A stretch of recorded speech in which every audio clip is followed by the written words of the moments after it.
नमस्कार, मैं हूं जयशंकर गुप्त। हाल फिलहाल में आज हम चर्चा करेंगे बिहार की राजनीति और ख़ास तौर से जनता परिवार के घटक रहे दलों और नेताओं के परिवार में आ रहे उबाल की। बिहार में जनता परिवार से जुड़े रहे 3 कद्दावर नेताओं रामविलास पासवान, लालू प्रसाद यादव और नीतीश कुमार के परिवार और पार्टियों की अंदरूनी कलह इन दिनों खुलकर सामने आ गई है। एक कहावत है, घर को आग लग गई घर के चिराग से। यह कहावत यहाँ भी चरितार्थ होते हुए साफ दिख रही है। पहले पूर्व केंद्रीय मंत्री रामविलास पासवान की लोक जनशक्ति पार्टी और परिवार उनके अपने चिराग को लेकर 2 हिस्सों में बिखर गया और अब पूर्व मुख्यमंत्री लालू प्रसाद यादव का राजनीतिक कुनबा भी उनके बड़े बेटे तेज प्रताप यादव को लेकर उसी रास्ते पर चलते हुए दिख रहा है। बिहार के राजद परिवार में छिड़े अंदरूनी घमासान को समय रहते अगर नहीं रोका गया तो लालू प्रसाद यादव के राजनीतिक कुनबे में भी बिखराव के लक्षण साफ दिखाई दे रहे हैं। वहीं भाजपा के साथ सरकार साझा कर रहे जनता दल यू में भी अंदर खाने शीर्ष पर बैठे नेताओं के बीच रस्साकसी और एक दूसरे को नीचा दिखाने का राजनीतिक खेल खुलकर सामने आने लगा है। दरअसल व्यक्तिवादी और परिवारवादी राजनीति का एक विद्रूप चेहरा यह भी है कि जब परिवार के कई सदस्य राजनीति में सक्रिय हो जाते हैं तो आगे चलकर उनके बीच राजनीतिक महत्वाकांक्षाएं हिलोर मारने लगती हैं। उनमें कोई आगे निकल जाता है तो बाकियों को लगता है कि ऐसा उनकी ही कीमत पर हो रहा है। यह बात रामविलास पासवान के कुनबे में भी दिखी, जहां उनके लक्ष्मण सरीखे अनुज पशुपति कुमार पारस अपने भतीजे चिराग पासवान को हाशिए पर डालकर खुद केंद्र सरकार में मंत्री बन गए और पार्टी पर भी एक तरह से उन्होंने कब्जा जमा लिया। चिराग अपने राजनीतिक वर्चस्व और पिता की राजनीतिक विरासत के लिए मैदान में घूम रहे हैं, लड़ रहे हैं। अब यही खेल लालू प्रसाद यादव के राजनीतिक कुनबे में भी होते दिख रहा है।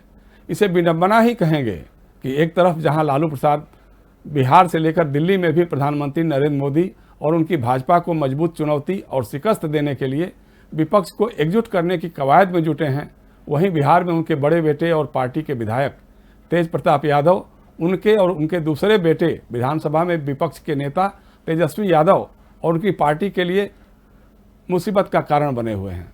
उन्होंने लालू प्रसाद और तेजस्वी यादव के भी भरोसेमंद प्रदेश राजद के बुजुर्ग अध्यक्ष जगदानंद सिंह और परोक्ष रूप से तेजस्वी यादव के खिलाफ भी राजनीतिक युद्ध सा छेड़ दिया है। तेज प्रताप को लगता है कि बड़े होने के बावजूद एक साजिश के तहत पार्टी और परिवार में उनका कद छोटा किया जा रहा है। इस बीच उनके कुछ हालिया बयानों को लेकर उनके ऊपर अनुशासनहीनता की तलवार अलग से लटकने लगी है। सुधर जाने अथवा पार्टी और परिवार से भी बाहर होने का खतरा साफ दिखने लगा है। इस बात के संकेत लालू प्रसाद और तेजस्वी यादव ने भी देना शुरू कर दिया है। हालांकि राजद के तमाम प्रवक्ता और नेता तेजस्वी यादव भी जाहिरा तौर पे यही कह रहे हैं कि नहीं, उनके यहाँ सब ठीक ठाक है, कोई ऐसी बात नहीं है। अगर कुछ है भी मतभेद या कुछ सामने आ रहे हैं तो उसको सुलटा लिया जाएगा। हालांकि राजद में नेताओं का एक बड़ा तबका यह भी है, वो जो कह रहा है कि लालू प्रसाद जी ने अगर शुरू से ही तेज प्रताप को अनुशासित किया होता तो शायद आज यह दिन नहीं देखने पड़ते। दरअसल लालू प्रसाद के चारा घोटाले में पहली बार जेल जाने के बाद जब उनकी पत्नी राबड़ी देवी मुख्यमंत्री बनी थी बिहार की, उस समय उनके बच्चे बहुत छोटे थे। उनके वयस्क होने के बाद उन्हें भी राजनीति का चस्का लगा, या यह कहें कि उन्हें भी राजनीति में सक्रिय किया गया। बड़ी बेटी मीसा भारती को संसद में भेजा गया और 2015 के विधानसभा चुनाव में जब नीतीश कुमार के जदयू, राजद और कांग्रेस ने मिलकर के चुनाव लड़ा और सरकार भी बनाई तो उसमें उनके छोटे बेटे तेजस्वी यादव को उप मुख्यमंत्री और बड़े बेटे को स्वास्थ्य मंत्री बनाया गया। आगे चलकर और ख़ास तौर से लालू प्रसाद जी के जेल चले जाने के बाद भी वह पार्टी के राष्ट्रीय अध्यक्ष बने रहे, लेकिन व्यावहारिक तौर पर पार्टी की कमान तेजस्वी यादव को सौंपकर उन्हें अपना राजनीतिक उत्तराधिकारी भी उन्होंने घोषित कर दिया। 2020 के बिहार विधानसभा के चुनाव में तेजस्वी को ही भावी मुख्यमंत्री के रूप में पेश किया गया। उनके राजनीतिक मार्गदर्शन के लिए भरोसेमंद समाजवादी एवं सामाजिक न्याय के प्रति समर्पित नेता जगदानंद सिंह को प्रदेश अध्यक्ष बनाया गया। हरियाणा के युवा नेता संजय यादव को तेजस्वी का राजनीतिक सलाहकार बनाया गया। इस टिकड़ी ने अपेक्षित नतीजे भी दिए। तेजस्वी ने लालू प्रसाद की गैरहाजिरी में भी राजद को बिहार में सबसे बड़ी पार्टी बनाकर सत्ता के करीब पहुंचा दिया और अपनी नेतृत्व क्षमता का उन्होंने परिचय भी दिया। उधर जगदानंद सिंह ने भी पार्टी और पार्टी मुख्यालय को व्यवस्थित और अनुशासित करना शुरू किया। इन सबसे तेज प्रताप और मीसा भारती पार्टी में खुद को उपेक्षित और पिछड़ते महसूस करने लगे। हालांकि लालू प्रसाद और राबड़ी देवी ने भी अपनी तीनों संतानों के बीच राजनीतिक संतुलन बनाए रखने में कभी कोई कसर नहीं छोड़ी। लेकिन वह अपने बड़े बेटे तेज प्रताप की महत्वाकांक्षाओं और उनकी उलझुल हरकतों पर नियंत्रण कर उन्हें अनुशासित नहीं रख सके। तेज प्रताप सार्वजनिक तौर पर तो खुद को कृष्ण और छोटे भाई तेजस्वी को अर्जुन बताते हैं और यह कहते हुए थकते नहीं हैं कि तेजस्वी को मुख्यमंत्री बनाना ही उनका राजनीतिक मकसद है, लेकिन अपने आचरण से वह लगातार तेजस्वी यादव और राजद को कमजोर ही करते रहे हैं। पिछले लोकसभा और विधानसभा चुनाव में भी टिकट से वंचित अपने करीबी लोगों को बागी उम्मीदवार के रूप में चुनाव लड़वाकर उन्होंने कई चुनाव क्षेत्रों में राजद की हार सुनिश्चित करने में अपना योगदान किया। अपनी उलझुल हरकतों और विवादित बयानबाजियों के कारण पहले भी सुर्खियों में रहे तेज प्रताप ने हाल के दिनों में राजद के प्रदेश अध्यक्ष जगदानंद सिंह और तेजस्वी यादव के राजनीतिक सलाहकार संजय यादव के खिलाफ भी मोर्चा खोल दिया। संजय यादव को प्रवासी सलाहकार कहकर वह उन पर परिवार में फूट डालने का आरोप लगा रहे हैं, तो राजद की स्थापना के समय से ही लालू प्रसाद यादव, राबड़ी देवी और इधर तेजस्वी यादव के भी भरोसेमंद रहे जगदानंद सिंह को वह हिटलर और नागपुरी राजनीति का स्लीपर सेल तक करार दे रहे हैं। राजद और लालू प्रसाद के प्रति उनके समर्पण की पराकाष्ठा ही कहेंगे कि 2015 के विधानसभा चुनाव में जगदानंद सिंह ने राजद का टिकट नहीं मिलने पर भाजपा का उम्मीदवार बन गए अपने बेटे सुधाकर सिंह की हार सुनिश्चित करवाने के लिए चुनाव क्षेत्र में उनके खिलाफ अभियान चलाया था। तेज प्रताप को पता नहीं इसके बारे में कुछ पता है कि नहीं, लेकिन तेज प्रताप इससे पहले भी लालू प्रसाद यादव के एक और भरोसेमंद नेता, केंद्र सरकार में मंत्री रहे रघुवंश प्रसाद सिंह और शिवानंद तिवारी जैसे नेताओं के विरुद्ध भी इस तरह की अपमानजनक टिप्पणियां करते रहे हैं। रघुवंश प्रसाद सिंह को पार्टी रूपी समुद्र में एक लोटा पानी कहकर उन्होंने अपमानित किया था, जिसके चलते वो बीमार थे। ऑल इंडिया मेडिकल इंस्टीट्यूट में उनका इलाज हो रहा था, वहीं से उन्होंने लालू प्रसाद को अपना त्यागपत्र भेज दिया था। मनाने की बहुत सारी कोशिशें हुई, लेकिन वो माने नहीं। उसी दौरान उनका दुखद निधन भी हो गया था। अब तेज प्रताप अपने आला कमान से जगदानंद के खिलाफ कार्रवाई की मांग पर अड़े हैं और कह रहे हैं कि ऐसा होने तक वह राजद के किसी कार्यक्रम में शामिल नहीं होंगे। इसके लिए उन्होंने तेजस्वी से बात करने की कोशिश भी की, लेकिन उनका आरोप है कि जब बातचीत हो रही थी तो संजय यादव बीच में आए और तेजस्वी को लेकर उनके कमरे में चले गए। तेज प्रताप अपने पिता लालू प्रसाद से दिल्ली में मिलने का समय भी मांग रहे हैं, हालांकि अभी तक उन्हें कोई समय नहीं मिला है या कोई बुलावा नहीं आया है। कुल मिलाकर देखें तो इस मामले में वह अलग थड़क से पड़ते जा रहे हैं। जगदानंद सिंह के खिलाफ तेज प्रताप की ताज़ा खुन्नस अपने खासुल खास आकाश यादव की जगह गगन यादव को प्रदेश छात्र राष्ट्रीय जनता दल का अध्यक्ष बनाए जाने को लेकर है। विवाद की शुरुआत 8 अगस्त को छात्र राजद के सम्मेलन में हुई। इस सम्मेलन के लिए लगे पोस्टरों, बैनरों और होर्डिंग से तेजस्वी यादव की तस्वीरें गायब थी। यही नहीं, तेज प्रताप ने सम्मेलन में जगदानंद सिंह की तुलना हिटलर से कर दी। इससे क्षुब्ध और क्रुद्ध जगदानंद ने राजद कार्यालय जाना ही छोड़ दिया। यहाँ तक कि 15 अगस्त को झंडा फहराने भी वह पार्टी कार्यालय में नहीं गए।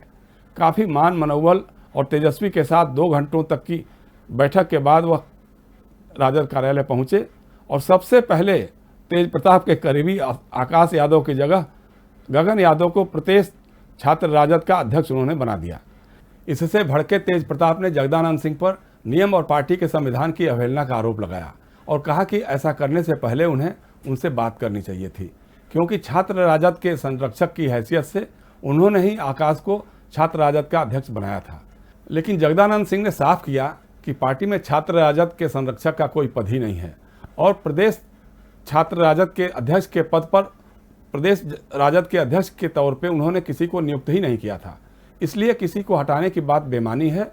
उन्होंने तो सिर्फ रिक्त पद पर गगन यादव को नियुक्त किया है। दरअसल कभी तेज प्रताप और तेजस्वी यादव को भी गोद में खिलाने वाले तथा लालू प्रसाद यादव की मुसीबत के दिनों में भी उनका साथ नहीं छोड़ने वाले जगदानंद के खिलाफ तेज प्रताप की खुन्नस मुख्य रूप से एक ही बात को लेकर है कि वह उनका राजनीतिक कद छोटा करने में लगे रहने के साथ ही उनकी उपेक्षा करते हैं।